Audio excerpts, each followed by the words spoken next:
প্রিয় বন্ধুরা, তোমাদের সকলকে স্বাগত জানাই অপূর্ব মানা হোম টিউটর ইউটিউব চ্যানেলে। আজ আমি তোমাদের সঙ্গে তোমাদের সপ্তম শ্রেণীর পরিবেশ বিজ্ঞান বিষয় থেকে ক্লাস করব মডেল সেট 5 নিয়ে। চ্যানেলে নতুন থাকলে সাবস্ক্রাইব করো, বেল আইকন ক্লাব সামনে সেভ রাখো। এর আগের ক্লাসগুলো যারা না দেখেছো প্লেলিস্টের মধ্যে পাবে এবং অল সাবজেক্ট তোমাদের সপ্তম শ্রেণীর ক্লাস পাবে প্লেলিস্টের মধ্যে। অবশ্যই দেখে নিও, প্লেলিস্ট লিঙ্ক ভিডিও ডেসক্রিপশনে দেওয়া রয়েছে। তোমরা যদি এই পিডিএফ নোটটি কিনতে চাও পরিবেশ বিজ্ঞানের, এছাড়া অন্যান্য পিডিএফগুলো যদি কিনতে চাও সপ্তম শ্রেণীর, অবশ্যই বাড়ির বড়দেরকে বলো কিংবা তোমরাও যোগাযোগ করতে পারো হোয়াটসঅ্যাপ নাম্বার এই ভিডিও ডেসক্রিপশনে দেওয়া রয়েছে। কম দামে তোমাদের পিডিএফগুলো পাবে। অবশ্যই তোমরা বাড়িতে পিডিএফ কিনে পড়াশোনা করতে পারো, অনেকে কিনছে। দেখো, চ্যানেলে নতুন থাকলে কিন্তু সাবস্ক্রাইব করো ফ্রিতে এইরকমই ক্লাসগুলো পাওয়ার জন্য, যারা না কিনবে ভাবছো। দেখো, এখানে বলা রয়েছে সঠিক উত্তরটি নির্বাচন করো। বলা রয়েছে আপাতন কোণ 40 ডিগ্রি হলে আপাতন কোণ ও প্রতিফলন কোণের সমষ্টি হবে 80 ডিগ্রি। উত্তর করবে উদ্ভিদ ও প্রাণী যে শক্তি পরিবর্তিত হয়ে আবদ্ধ থাকে তা হলো সৌরশক্তি। উত্তর করবে যেটি পরিবেশ বান্ধব শক্তির উৎস নয় সেটি হলো উত্তর করবে জীবাশ্ম জ্বালানি। আকাশের রামধনু আসলে সূর্যের সাদা আলোর বিচ্ছুরণের প্রাকৃতিক ঘটনা। অপশান সি করবে উত্তরটি তড়িৎ কোষের শক্তি বাড়ানো যায় প্রধানত কোন কারণে? তড়িৎ কোষের সংখ্যা বাড়িয়ে। অপশান বি করবে উত্তরটি একটি দণ্ডচুম্বকের দুই মেরুর মধ্যবর্তী দূরত্বকে বলা হয় চৌম্বক দৈর্ঘ্য। অপশান এ করবে উত্তরটি মেরুজ্যোতির কারণ। উত্তর করবে পৃথিবীর বিরাট এক চৌম্বক ও তার প্রভাব। তারপর দেখো উত্তর করবে অপশান ডি। তারপর দেখো পরবর্তী প্রশ্ন, ইলেকট্রিক হিটারের কুণ্ডলী তৈরি হয়। উত্তর করবে নাইক্রোম তার দিয়ে। অপশান ডি করবে উত্তরটি একটি বস্তুকে আয়নার দিকে 5 মিটার এগিয়ে আনলে বস্তু ও প্রতিবিম্বের মধ্যে দূরত্ব কত মিটার কমে যায়? 10 মিটার। মানব কল্যাণে ব্যবহৃত প্রচলিত পরিবেশ বান্ধব শক্তির উদাহরণ হলো? উত্তর করবে তাপবিদ্যুৎ শক্তি। অপশান এ করবে উত্তরটি। তারপরে দেখো তড়িতের সুপরিবাহী পদার্থটি হলো? উত্তর করবে তামা। অপশান ডি করবে উত্তরটি চৌম্বকের আকর্ষণের পূর্বে যে ঘটনাটি ঘটে সেটি হলো? উত্তর করবে আবেশ। অপশান বি করবে উত্তরটি। নিচের প্রশ্নগুলি নির্দেশ মতন উত্তর দাও। বলা রয়েছে দেখো একটি স্বচ্ছ মাধ্যমের উদাহরণ দাও। ঘষা কাচ বা ট্রেসিং পেপার।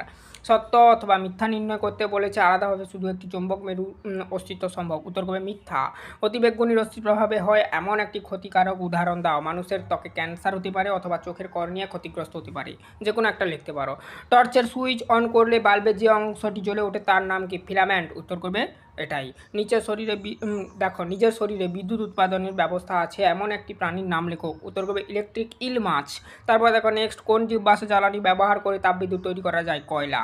এলইডির মধ্য দিয়ে তড়িৎ প্রবাহ হওয়ার সময় কোন শক্তিতে রূপান্তরিত হয়? তড়িৎ শক্তি আলোক শক্তিতে রূপান্তরিত হয়। মুক্ত বর্তনী কি? যে তড়িৎ বর্তনী কোনো জায়গায় সংযোগ বিচ্ছিন্ন থাকে এবং যার ফলে তড়িৎ প্রবাহ চলতে পারে না তাকে মুক্ত বর্তনী বলা হয়। শূন্যস্থান পূরণ পরিযায়ী কচ্ছপ ঠিক আছে পৃথিবীর ড্যাশ অঞ্চল অনুসরণ করে শীতল অঞ্চল থেকে উষ্ণ অঞ্চলের দিকে যায়? উত্তর করবে চৌম্বক ক্ষেত্র। তারপর দেখো নেক্সট, শূন্যস্থান পূরণ করো। সুচিত্র ক্যামেরার বস্তু উল্টানো ড্যাশ গঠিত হয়? প্রতিকৃতি গঠিত হয়। শূন্যস্থান এটাই লিখবে। একটি বা দুটি বাক্য উত্তর দাও। তড়িৎচুম্বকের দুটি ব্যবহার। এক, ইলেকট্রিক কলিং বেল তৈরিতে দুই চোখের ভেতরে লোহার কণা ঢুকে গেলে তা বের করার জন্য চিকিৎসা ক্ষেত্রে ব্যবহৃত হয়। অথবা প্রশ্ন, তড়িৎচুম্বক কাকে বলে? কোনো পরিবাহী তারের কুণ্ডলীর মধ্য দিয়ে তড়িৎ প্রবাহ পাঠিয়ে তার মধ্য দিয়ে সাময়িকভাবে যে চৌম্বকতা সৃষ্টি হয় তাকে তড়িৎচুম্বক বলা হয়। অতি সংক্রান্ত আলোকীয় ঘনত্ব বলা হয় কেন? আলোকীয় ঘনত্ব হলো আলোকীয় ঘনত্ব হলো কোনো মাধ্যমের এমন একটি ধর্ম যা ওই মাধ্যমের আলোর গতিবেগের ওপর নির্ভর করে। কোনো মাধ্যমের আলোকীয় ঘনত্ব বাড়লে আলোর গতিবেগ কমে যায়, তাই একে ভরের ঘনত্ব থেকে আলাদা বোঝাতে আলোকীয় ঘনত্ব বলা হয়। আলোক উৎস কী ধরনের হলে প্রচ্ছায়া আর উচ্ছায়া দুইটি গঠিত হয়? কোন প্রতিফলিত রশ্মি উৎস সমান্তরাল হয় না? আলোক উৎসটি যদি বিস্তৃত আলোক উৎস হয় অর্থাৎ বিন্দুর উৎস নয়, তবে প্রচ্ছায়া ও উচ্ছায়া উভয়ই গঠিত হয়। বিক্ষিপ্ত প্রতিফলনের ক্ষেত্রে প্রতিফলিত রশ্মি উৎস সমান্তরাল হয় না। একটি বা দুটি বাক্যে উত্তর দাও। বায়ুশক্তি কি? এই শক্তির সুবিধাগুলো লিখো। বায়ুশক্তি বায়ুর গতিবেগকে কাজে লাগিয়ে উইন্ডমিল এর সাহায্যে যে শক্তি উৎপাদন করা হয় তাকে বায়ুশক্তি বলে। সুবিধা এক, এটি পরিবেশ বান্ধব এবং কোনো দূষণ করে না। দুই, এই শক্তির একটি পুনর্বীকরণযোগ্য উৎস যা কখনো ফুরিয়ে যায় না। ব্যাটারি, সুইচ, বাল্বের প্রতীকে যে কোনো একটি বদ্ধ বর্তনী চিত্র অঙ্কন করে। এটা খাতাতে তোমরা বাড়িতে করবে। অথবা প্রশ্ন, ফিউজ তার কি? এর বৈশিষ্ট্য কি? ফিউজ তার কেন ব্যবহার করা হয়? ফিউজ তার দেখো এটি টিন ও সীসার একটি সংকর ধাতু দিয়ে তৈরি সরু তার যা বৈদ্যুতিক লাইনের শ্রেণীবিন্যাসে সমবায় যুক্ত হয়। বৈশিষ্ট্য, এর গলনাঙ্ক খুব কম এবং রোধ খুব বেশি। ব্যবহার, উচ্চ তড়িৎ প্রবাহ হলে এটি গলে গিয়ে লাইনের সংযোগ বিচ্ছিন্ন করে দেয়, ফলে মূল্যবান বৈদ্যুতিক যন্ত্রপাতি রক্ষা পায়। চুম্বকের উদাসীন অঞ্চল বলতে কি বুঝো? ভেরি ইম্পর্টেন্ট প্রশ্ন। একটি দণ্ড চুম্বকের জ্যামিতিক দৈর্ঘ্য 10 সেন্টিমিটার হলে তার চৌম্বক দৈর্ঘ্য কত হবে? উদাসীন অঞ্চল দণ্ড চুম্বকের ঠিক মাঝখানের অঞ্চলে যেখানে আকর্ষণ বা বিকর্ষণ ক্ষমতা থাকে না বললেই চলে, তাকে উদাসীন অঞ্চল বলে। তারপর দেখো গাণিতিক সমাধান। আমরা জানি চৌম্বক দৈর্ঘ্য সমান 0.86 গুণিত জ্যামিতিক দৈর্ঘ্য, সুতরাং চৌম্বক দৈর্ঘ্য সমান 0.86 গুণিত 10 সমান 8.6 সেমি, মানে 8.6 সেমি। তারপর দেখো নেক্সট, কোনো আলোক রশ্মি লঘু মাধ্যম থেকে ঘন মাধ্যমে প্রবেশ করলে আলোর প্রতিসরণের চিত্র অঙ্কন করো। এটা খাতাতে তোমরা করবে, বাড়িতে প্র্যাকটিস।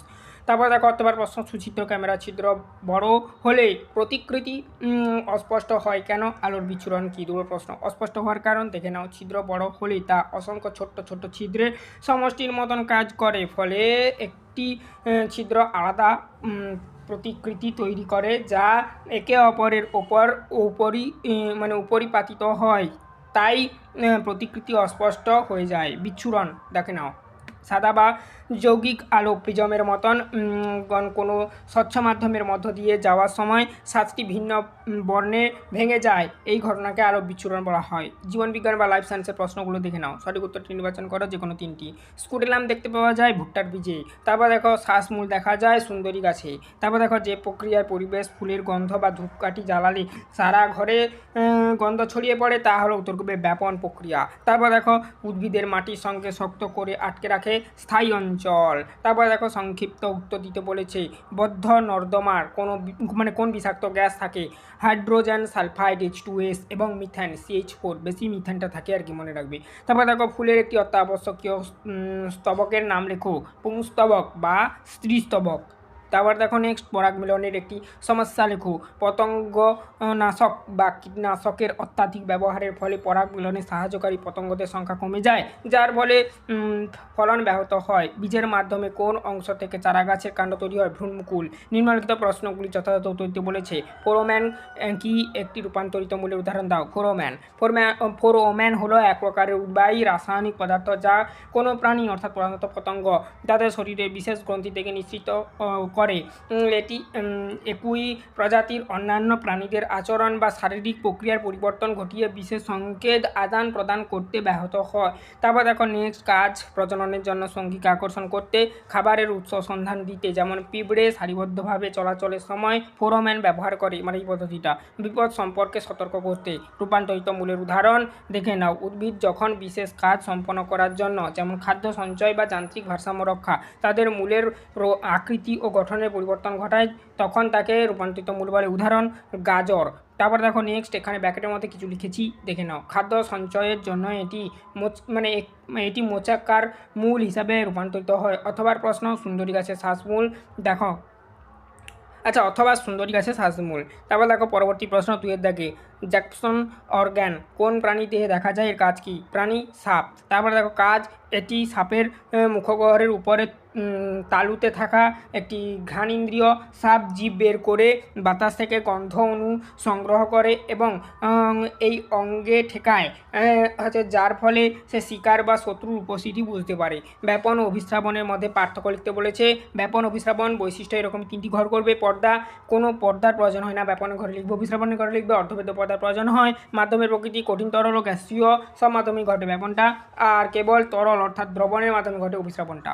তারপর দেখো স্বপরাগযোগ ইতর পরাগযোগ কাকে বলে, দেখে নাও। সংজ্ঞাটা দেওয়া রয়েছে। স্বপরাগযোগ, ইতর পরাগযোগ। স্বপরাগযোগ, কোনো ফুলের পরাগরেণু যখন সেই একই ফুল বা সেই একই গাছের অন্য কোনো ফুলের গর্ভমুণ্ডে স্থানান্তরিত হয়, তখন তাকে স্বপরাগযোগ বলে। ইতর পরাগযোগটা দেখে নাও। কোনো ফুলের পরাগরেণু যখন একই প্রজাতির অন্য কোনো গাছের ফুলের গর্ভমুণ্ডে স্থানান্তরিত হয়, তখন তাকে ইতর পরাগযোগ বলে। এভাবেই উত্তরগুলো লিখবে। চ্যানেলে নতুন থাকলে সাবস্ক্রাইব করবে, বেল আইকন অপশনে সেভ রাখবে। এর আগের ক্লাসগুলো যারা না দেখেছো অবশ্যই দেখবে। 4 অবধি করে দিয়েছি, এটা 5 নাম্বার সেট করে দিলাম। এরপর 6 নিয়ে আলোচনা করব। তোমরা যদি PDF কিনতে চাও অবশ্যই বাড়ির বড়দেরকে বলো হোয়াটসঅ্যাপে যোগাযোগ করতে। হোয়াটসঅ্যাপ নাম্বার এই ভিডিওর ডেসক্রিপশানে দেওয়া রয়েছে। এই PDFটা এছাড়া অন্যান্য সাবজেক্ট যে রয়েছে তোমাদের সপ্তম শ্রেণীর সমস্ত সাবজেক্টের PDF কিনতে পারবে কম দামে। অবশ্যই হোয়াটসঅ্যাপে যোগাযোগ করো। চ্যানেলে নতুন থাকলে সাবস্ক্রাইব করো, বেল আইকন অপশন সেভ রাখো। যারা PDF কিনবে না ভাবছো অবশ্যই ফ্রিতে এইরকমই ক্লাসগুলো করে নাও, খাতাতে উত্তরগুলো লিখে নেবে।